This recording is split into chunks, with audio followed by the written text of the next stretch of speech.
We're still here, though. And if we're safe, isn't that better? She ate you. And now you're convinced that you're stuck together. What a mess. He doesn't understand. We aren't convinced of anything, and we aren't stuck together. We're one. This is how we're supposed to be. Can't you feel it? I guess that's it then. This is us now. We're the woods. Okay.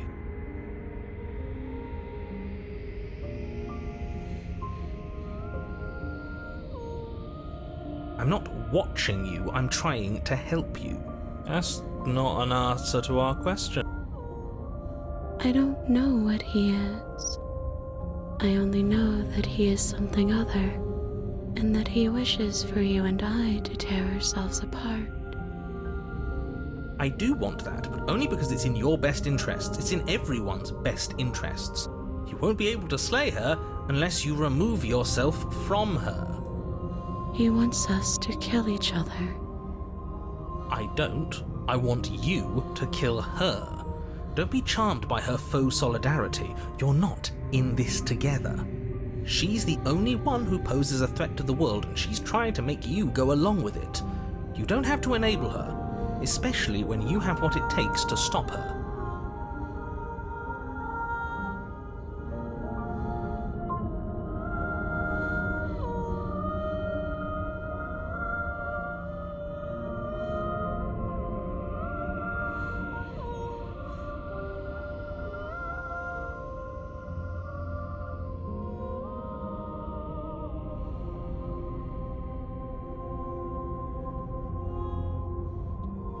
You can start by remembering that you exist, and not as some part of a Gestalt entity formed with the princess.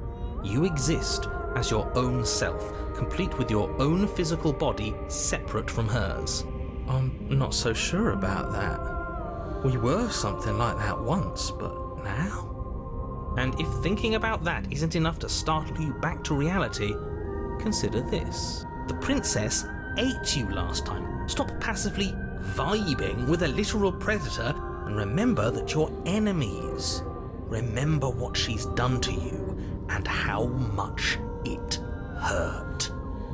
We can't go back to that. We can't go back to the fear and the hunger and the pain. Not after being something as beautiful as this. Doesn't all that conflict feel so far away right now? So petty? We've been posed against each other by something that understands the strength of our unity. I can feel a thumping, a heartbeat. Like a distant terror that keeps getting louder the more we pay attention. Please, stop. If you let it in, we'll fall apart. Don't look at it!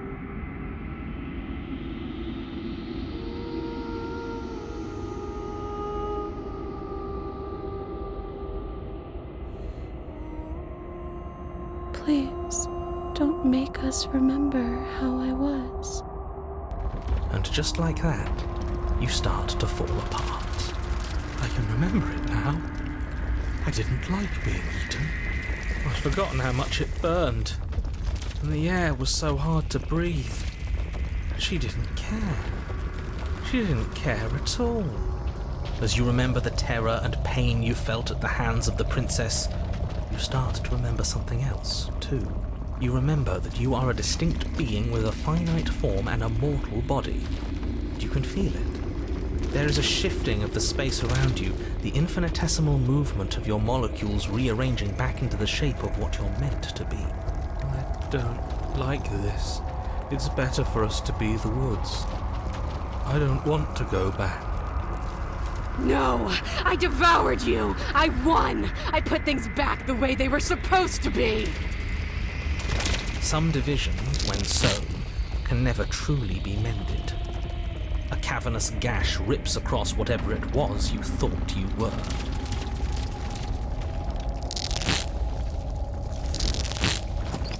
A cabin comes into being among the trees. It approaches, and it swallows your body whole. And then you find yourself, blade in hand, exactly where you need to be. At the center of it all is the princess, a wooden and fleshy heart beating with an unbroken rhythm. You're filled with a sense of purpose. Strike at her. End this once and for all. I feel empty, don't you? We're just like her, and she's just like us. We never should have left her. I feel safe. She isn't dangerous anymore. We could leave her. We could both live. Do we have to do this? You have to. You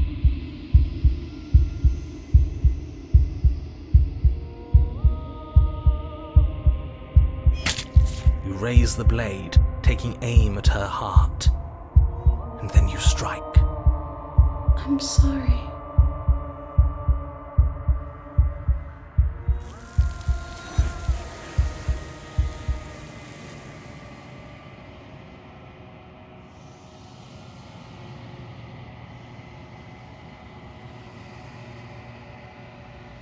She's gone.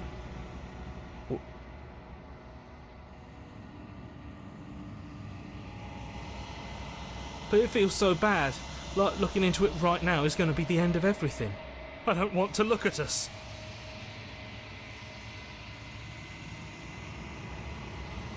Okay. If you say so. A mercy.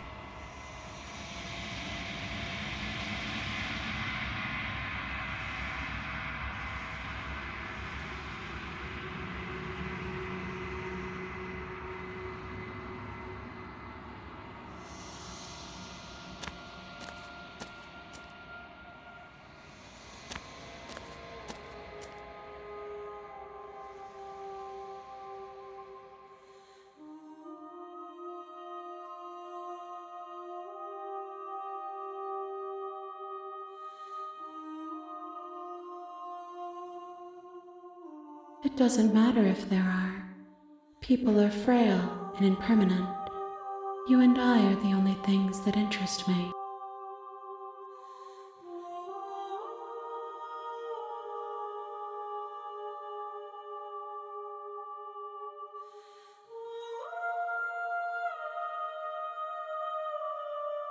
We are real. Nothing is an idea that dwells in the absence of something. But nothing cannot exist on its own, and because of that, nothing can't exist.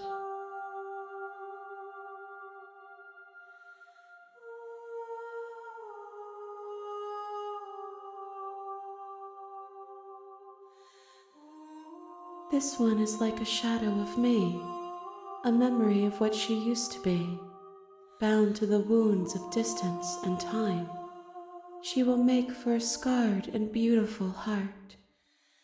Do not mourn her. She has finally found peace.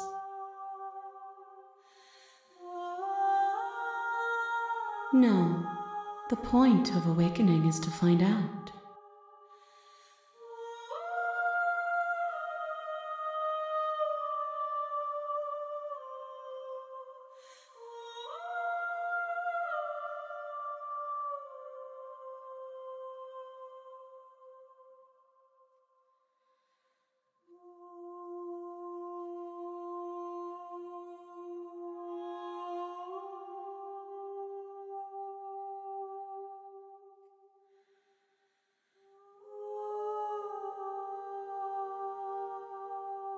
I am on the cusp of my awakening. Perhaps you are on the cusp of yours. 1. Whatever you bring me next will be enough, and then gravity will pull the others back to me. I will be singular, a final multitude.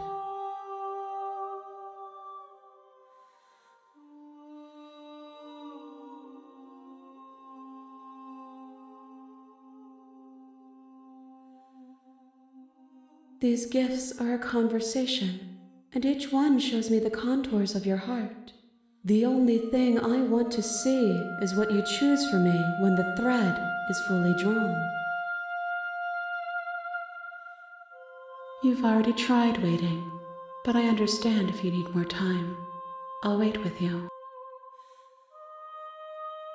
I will see you when you return. What textures will you weave for your...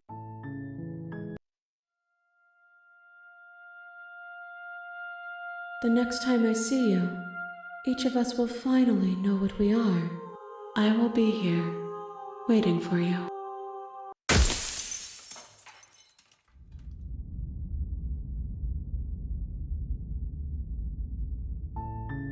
You're on a path in...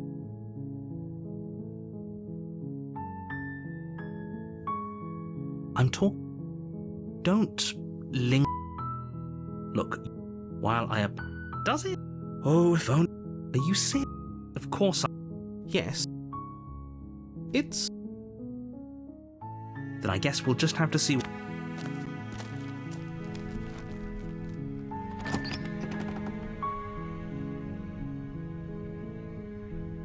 You take the blade from...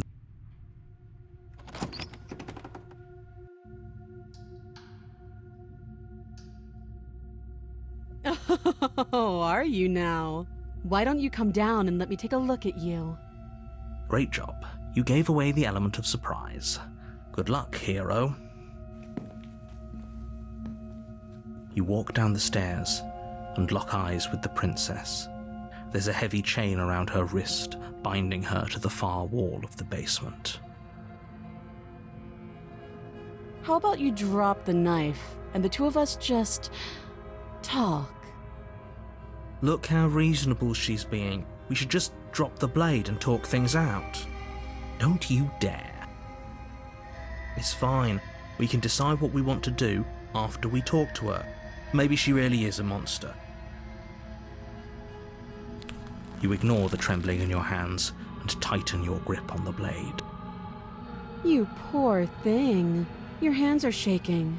Are you scared of me? Because you should be.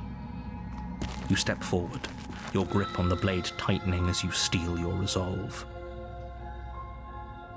I'm probably chained up in this basement for a reason, right? And if that knife is the only weapon you have, you'll have to get close enough to use it. So, you should just drop it. Best not to risk finding out what I can do. She's unarmed.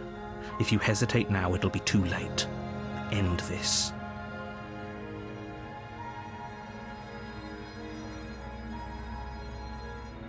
You go into this expecting to die. You're going to die. Hesitating? Why don't you drop the knife and the two of us can be civilized with each other?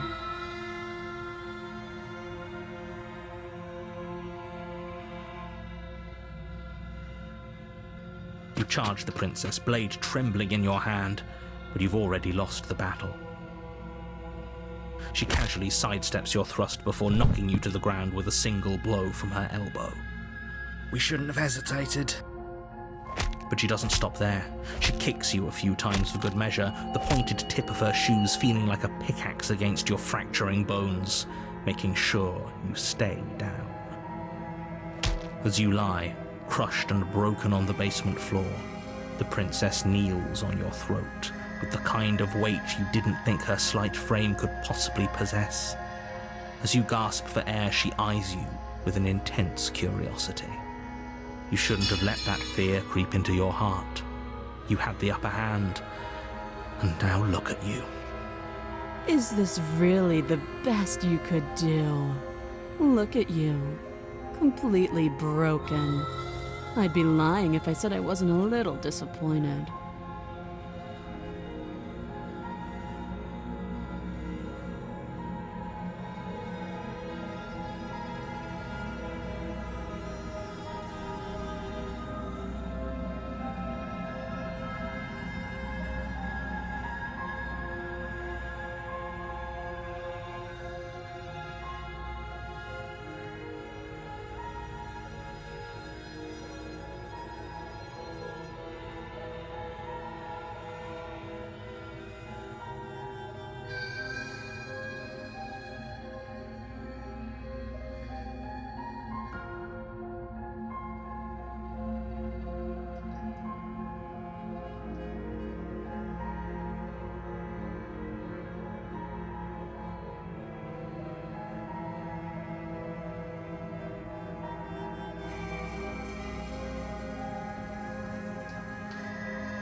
She applies more pressure, slowly squeezing what's left of your life out of your lungs. This is the end, isn't it? I'm afraid it is. Everything goes dark, and you die.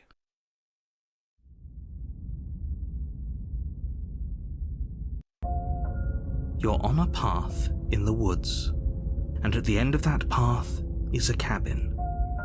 And in the basement of that cabin is a princess.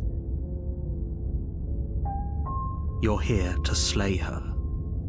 If you don't, it will be the end of the world.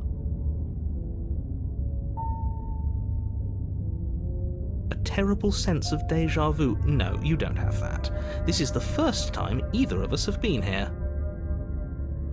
If he doesn't remember, you know, what does it matter what he knows? There's nothing we can do to stop her. She's just going to kill us again. She is not going to kill you unless you let her. But slaying the princess and saving the world is going to be much more difficult than it has to be if you spend the whole time second-guessing yourself.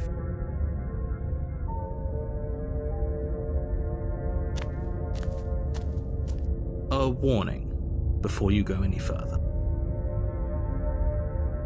She will lie, she will cheat, and she will do everything in her power to stop you from slaying her.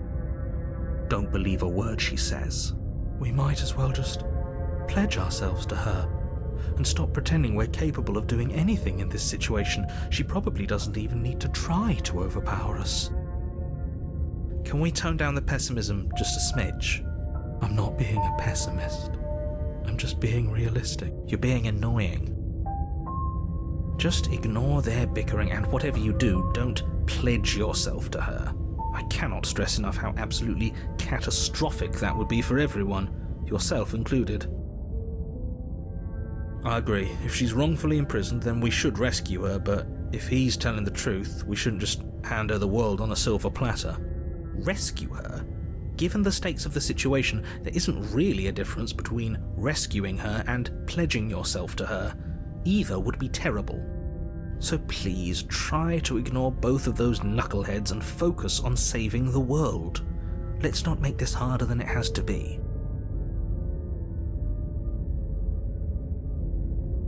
If that's what you want, I guess I don't have a say here.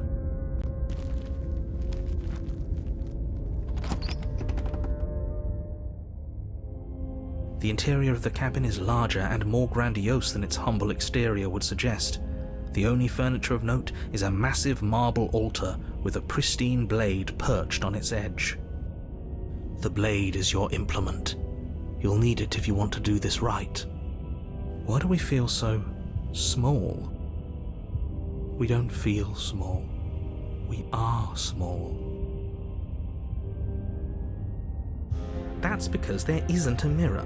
There's the altar, the blade sitting on the altar, and the door to the basement. There's nothing else in here. There's definitely a mirror. There isn't. Who cares if there's a mirror? We're all going to die anyway. And I'm sure that if we looked in there, we'd just see something sad and miserable looking back at us. We don't need any reminders of what we are. It would only make things worse. For the last time, you're not going to die unless you let it happen. And luckily for you, there isn't a mirror, so no one needs to worry about confronting a grisly visage any time in the near future. Though, for what it's worth, if there were a mirror, I'm sure that you wouldn't find anything sad or miserable in it looking back at you. You probably look perfectly normal. Probably. Do you not know what we look like? He knows. He just doesn't have the heart to tell us.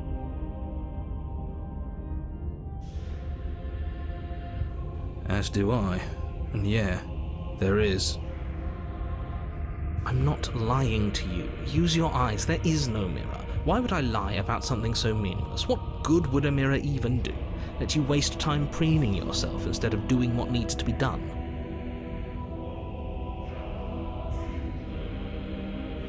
You walk up to the wall next to the basement door. It's a wall. There isn't much to see here.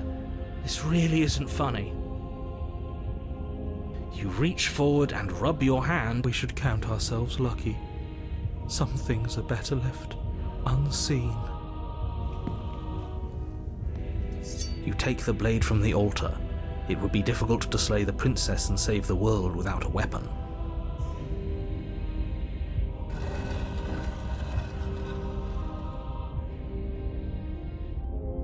The door to the basement creaks open, revealing a spiral staircase, its steps almost as deep as you are tall. The smell of incense drifts up from below. For a moment, you almost feel at ease. This is actually... It's still a stone basement. If the princess lives here, slaying her is probably doing her a favor. Her booming voice rolls up the stairs. Is that a guest I hear? Don't linger on the stairs. Come down and witness. You weren't kidding when you said it was booming. She wasn't like this last time. We need to get down there. She wants us to see her. We need to see her. Should we be worried about your sudden change in attitude? Just a few minutes ago you were going on about how pointless everything was. Now you want to go down there. It doesn't matter what that little voice says. He's not the one making the decisions. Though if his ramblings get you to the princess, they get you to the princess. Making your way down the spiral staircase is a time-consuming and exhausting effort, every step requiring you to clamber over one edge before dropping to the next. But soon the end comes into view, and you tumble to the bottom, entering the vast, temple-like room beyond. The princess towers over you, almost glowing in the weak starlight, her figure framed by a stained glass window. Her long hair billows around her, and a chain binds her wrist to the far wall. The chain is nothing to her. It might as well be a toy for all the good it would do. I told you it was pointless to resist her. The little bird has returned to me. I wonder what he wants. You brought that knife again, even though you know it's useless. Such charming audacity. As if on command, the blade slips from your grasp. It clatters uselessly to the floor. But we didn't drop it. We decided to grip it tighter, remember? Are you really just going to let that happen to us? I have a duty to report facts as facts, and the fact is that you dropped the blade. Of course we dropped it. She's so much more than us. You wouldn't understand what it feels like to be in her presence. Oh, I understand what's going on, and you'd better snap yourself out of it. Kneel.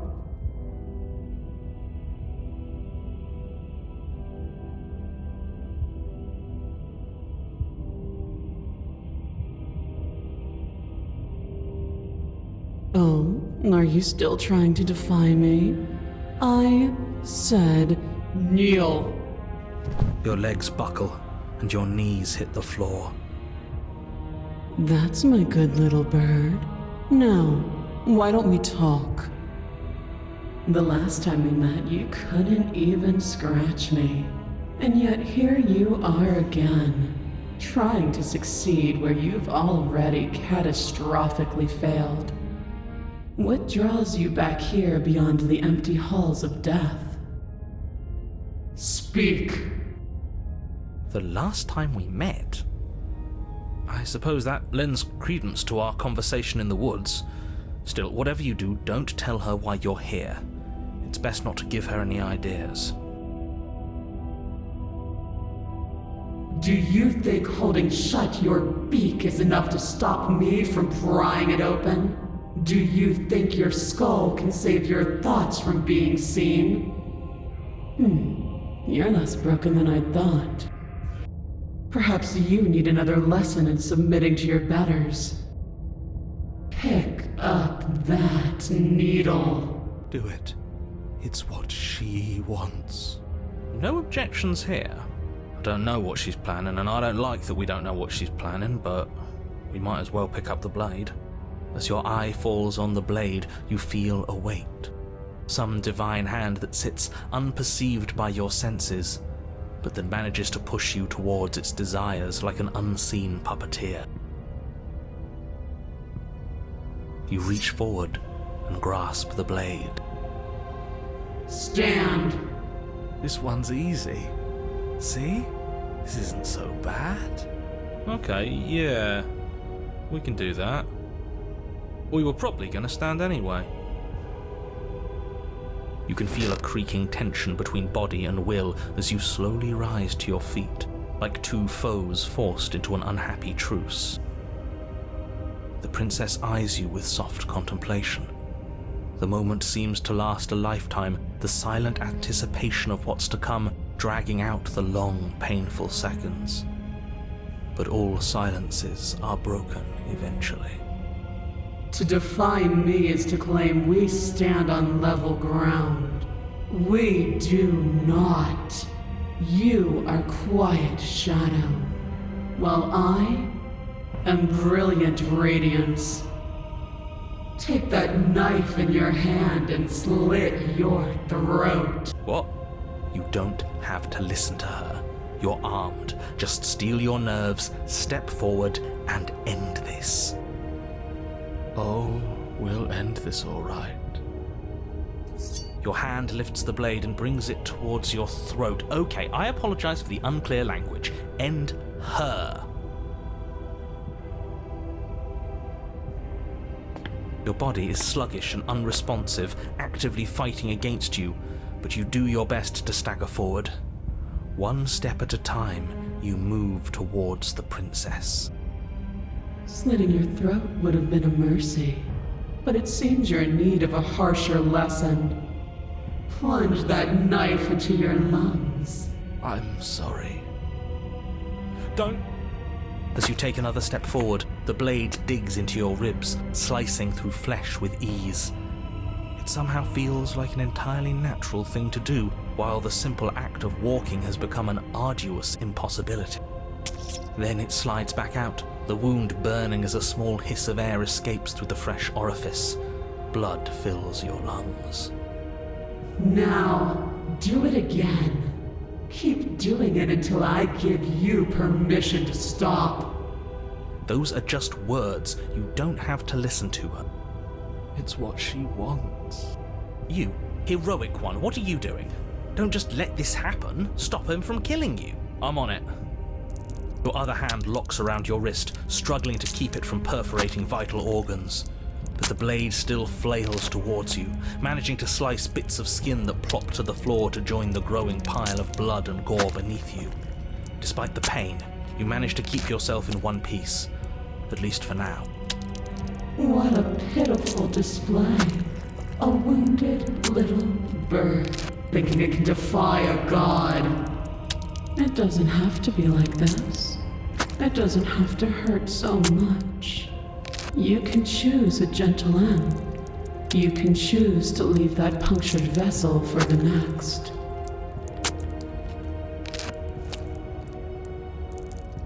Or you can pathetically struggle against yourself until the floor of this temple is painted with the bloody impressions of your futility.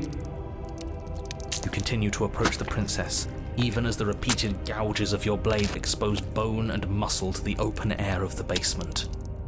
You know, this would be a lot easier if you gave us a hand. My influence only goes so far, and I can only juggle so many things at once. The best I can do right now is to continue to drive you forward. Believe me, this whole ordeal would be so much easier if I didn't have to contend with free will. You're the one making things difficult. You're the one making us hurt. She doesn't want to hurt us. She's just doing what she has to. Stop. As you finish crossing the room, you fall to your knees at the princess's feet, your chest heaving as your blood pools in the crevices of the stone floor, the coppery taste coating your throat. The princess kneels down, lifting your chin with her finger as her face lowers to yours. Your devotion is misplaced. You've surrendered to delusion. But something about your defiant spirit speaks to me. You are different than you were before. Perhaps, if you've learned your lesson, I can spare you from the release of death. There's a place at my side for you, if you'll have it. Not as an equal, but as something worthy to be kept. A priest, perhaps. or a pet. Well, that's demeaning, isn't it? Yes, how thoughtful of her. It's a mercy. Take it. I think he's given up whatever say he had at the start of all this. At least one of you is sane. She's within striking distance, and she's only negotiating now because she knows you have what it takes to put an end to her. Seize the moment before it's too late.